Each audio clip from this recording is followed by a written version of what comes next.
Brett Yormark lays out a very bold vision at Big 12 Media Day, and a lot of this could impact the University of Arizona.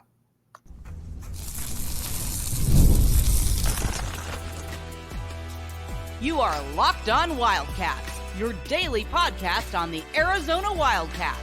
Part of the Locked On Podcast Network, your team every day.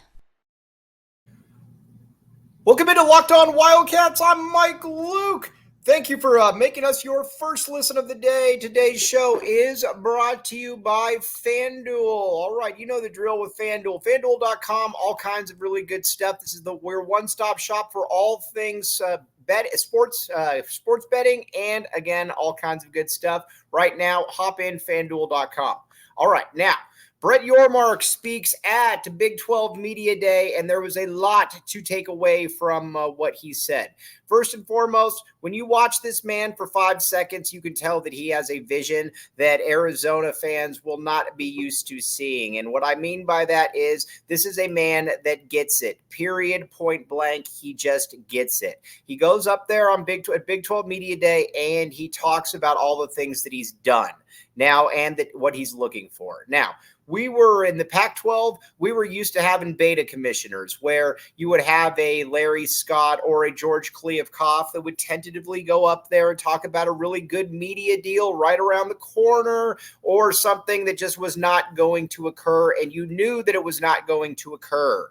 That was just always the way it was, whether it was the Pac-12 media deal that was supposed to bring you a lot of views and clicks afterwards. That never happened. Then when George Kliavkoff talked about this Apple deal and about how great it is and it's a good news right around the corner, lo and behold, that never happened either. None of this stuff ever happened. That was what was very annoying. Brett Yormark took over at Big 12, and he said 3 things that he was going to do, and he did just that. First of all, he said he was going to give all of his schools pay raises. He did just that. He also said that there would be a heavy linear component for his schools. He did just that. He also said he was going to expand. He got the 4 mountain schools. That's exactly what he wanted. So what he says works out. And there was an excitement and kind of a vibe around Big 12 Media Day. First of all, there's definitely a level of, I would say, familiarity in a weird way with Arizona and some of the other teams, just because Arizona is a natural fit in the Big 12. From your fan base perspective to just everything that goes on, it just works, it just fits, it just kind of clicks. They're passionate fan bases, they care about sports, and they're fun people. Arizona is a natural fit in there. Now, some of the things that that were being bandied about were that there could possibly be another big wave of expansion in the Big 12. And what Brett Yormark made a point of many times was to say that they've got flexibility on the back end of their contract where they can bring in other teams, they can bring in other entities. And some of those entities that I think are very enticing are obviously your Florida States, your Clemsons, your Miamis. At that point, you become a premier football conference. It's basically impossible to box out because you've already got a lot of solid entities. And with basketball, you already know that this is the best basketball conference in the entire country, and quite frankly, it's not even close. But Yormark hit all of the right notes in this, and he talked a lot about too the social media impact, the social media presence that is incredibly important. And that was just something the Pac-12 just never got. I mean, I'll never forget when the Big Ten was rating teams. The Pac-12, they're basically, there was nothing going on their Twitter account. There was absolutely nothing. It was just an amateur-run organization. And Yormark, again, everything he said turned out to be right. And I think, like I said, I don't think he's done yet. And another thing that he talked a lot about was figuring out what the real level of college basketball is. I've always felt, and I've felt for a long time, that college basketball is very, very underrated in the grand scheme of things. We always hear people and they're just like, oh, well, that's a fun, cute little sport. But what does it really mean? Yada, yada, yada, rolling eye emoji. Generally, those are coming from conferences that do not have good basketball. You know what I'm talking about. But when it comes to the Big 12, he said, I'm going to look at all avenues possible for this. Then talked about the naming rights in the conference, schools looking at naming rights as well. And you can just tell that this was I think he feels very comfortable with where he's at and the commitment that he has from these institutions. You got 16 teams now. It wouldn't surprise me at all if there's 18 to 20. And honestly, at some point, if they're able to kind of separate in a way basketball and football, wouldn't surprise me at all. If a UConn hops in or a Gonzaga hops in, I think he's always looking ahead, and that's a big part about what he does. Is he is always looking ahead, and he doesn't really get caught flat-footed. But like he said, a big part of him wanting to jump the line with the Pac-12 was to be able to get that media deal so that you had a level of continuity in there when he started approaching all these other schools.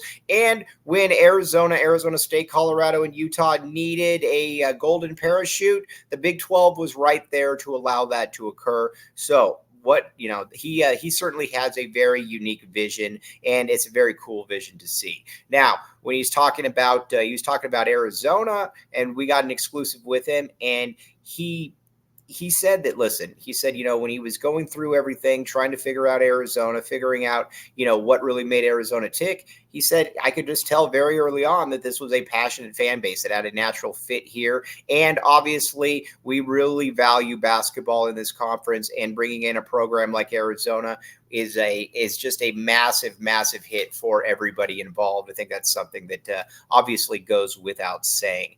And talked about the other schools, about, Colorado. Obviously, you've got the phenomenon that is Deion Sanders, and I think Deion Sanders and Brett Yormark probably will work very well together, because I think they have some of the same interests. They have some of the same entities in place. And then you've also got, obviously, Utah. You got into ASU, but it's just a natural fit, and everything you just kind of felt at home. And I think that was kind of the cool thing about it. He also talked a lot about, when things are about to, he talked about something I think with Pac-12 or with the Big 12 media that really showed me that he was on top of his game. We're going to get to that in a second, but first, FanDuel.com. All right, here's the deal. We are in some of the dog days of summer. There is no football. There is no basketball. But what there is there are still sports you can bet on, and they become even more enjoyable if you are betting on these. So again, check it out, FanDuel.com. Again, very, very fun stuff. And the cool thing about FanDuel, it is very, very straightforward, and I think we all like that. With FanDuel, you know that I can bet before the game, I can bet after, or I can bet during the game, or I can bet futures, and I know that my money is good. So again, check it out, FanDuel.com/locked-on. Another one of these ones where you will thank me later. Again, check it out, FanDuel.com.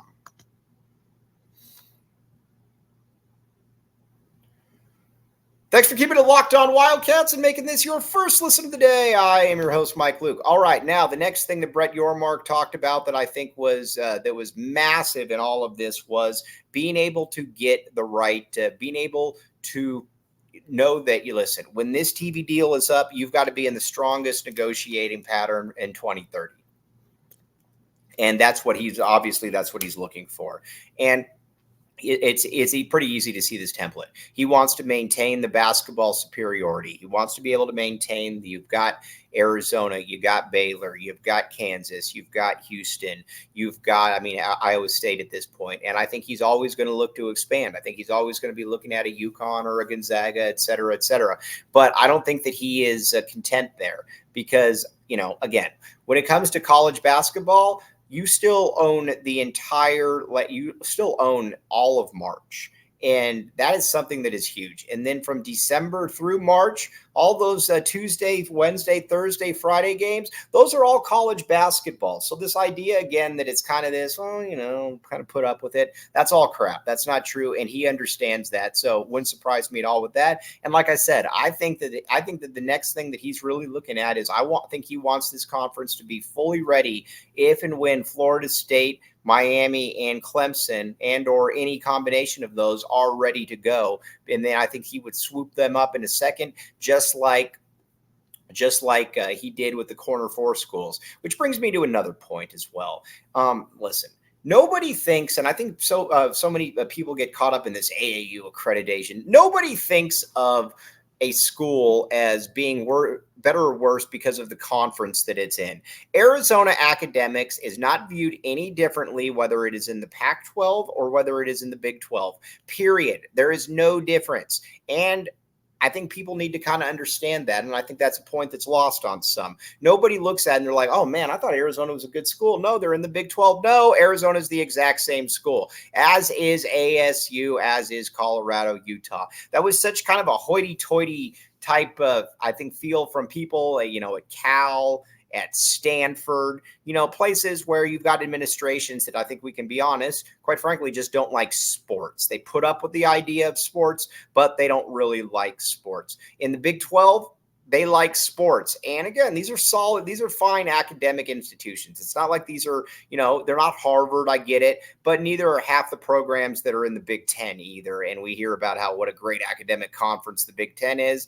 That's all nonsense. Oregon is a nothing academic entity. There's other ones as well. So, I mean, you get the gist when it comes to that. But like I said, the whole thing with him is just preparing for that next step, and that's where he's been really good. I think with Arizona, we've been in a conference where everybody was kind of reactive as opposed to being proactive. This dude is 100% proactive. He also knows how to just kind of communicate with people. When you talk with Larry Scott or when you talk with George Kliavkoff, even when the cameras weren't around, you never came away saying, oh, this guy gets it. You always came away saying, yikes, I don't know about this dude. Brett Yormark commands a room. Brett Yormark knows exactly what he's doing, and he showed just that. And what does all of this mean for Arizona? And getting you ready for a little bit of tomorrow's show as well. We're going to get to that next. Thanks for keeping it locked on Wildcats and making this your first listen of the day. I am your host, Mike Luke. All right, now what does all this mean for Arizona? And we're going to talk about a lot of the players we heard from. But I think the first thing with Arizona is that, listen, you're now in a conference where the guy knows what he's doing. You're in the best basketball conference in the country. And a lot of this is going to be on Arizona to be able to maintain what they've been doing. Arizona is going to have to step its game up even further because if you have, and we've talked about this before, if you have some of those lapses like you had, against bad teams because that you could just show up and win, then guess what? You're probably going to get stomped out, and it doesn't matter who you're going to play against. You're probably going to get stomped out. That's just the way it is. And so Arizona's going to have to step its game up. Now, as far as football goes, there's nobody in the conference where you're like, oh, there's no way that Arizona could win this. But at the same time, there is, I think, top to bottom, it's probably the deepest conference. There's a lot of very interesting entities, and you're going to have 5 preseason top 25 teams. So this isn't something where you're like, all right, well, what exactly are you going to get out of this? Because, you're not going to, you know that the football conference is going to be good enough. And if you win the conference or you're in the conference championship game, you're probably going to be you'll be in the college football playoffs. So there's that, but you're going to have to be able to bring it every single day. And, like I said, at Arizona, I think you're now in a stable conference. Now it's up to you to be able to act on it. I don't think it's going to be a good thing. I think with Tommy Lloyd especially, it's going to be a good thing because I think Tommy Lloyd is a great guy. I also think that Tommy Lloyd is, can be a little too friendly at times just as players as opposed to really, getting on him. And I think, obviously, I think Kylan Boswell was a perfect example of that. You're not going to get away with that in the Big 12. In the Big 12, if you're playing favorites, you're going to get stomped out. And in football, like I said, you've got a new recruiting territory that you can use, a heavy recruiting territory. You can use all of Texas, and that's going to be, I think, a very enticing part of all of this. But like I said, you're in a conference where they care about sports. You got rabid fan bases, and I think Arizona is going to fit in very, very well in this. Like I said, I came away incredibly impressed by Brett Yormark.